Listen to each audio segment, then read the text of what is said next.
In today's digital age, understanding the basics of networking is essential for anyone looking to navigate the vast online world.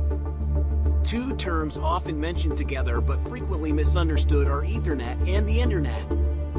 While both play crucial roles in connecting devices and facilitating communication, they serve distinct purposes and operate on different scales.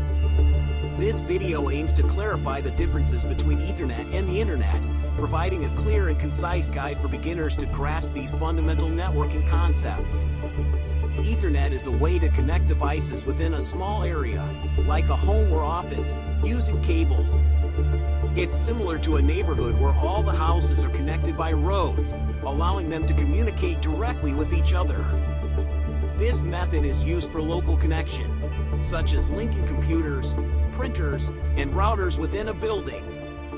For example, imagine you're in a school with many classrooms.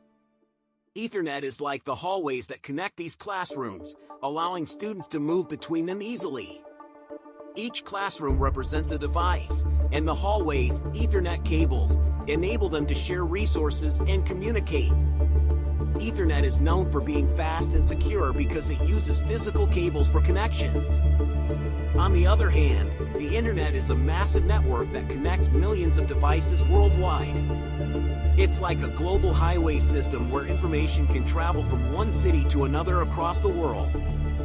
The Internet allows devices to access and share information globally. You can think of it as a worldwide postal service where data can be sent from one device to another anywhere in the world. In comparison, Ethernet is best for local connections, offering high speeds and security due to its wired nature. The Internet, however, connects devices globally and uses both wired and wireless technologies. While it provides access to a vast array of information and services, it can be slower and less secure than Ethernet because it's exposed to a global network. Overall, Ethernet is ideal for local networking and activities like gaming or video streaming, while the Internet is essential for global communication, web browsing, and using cloud services.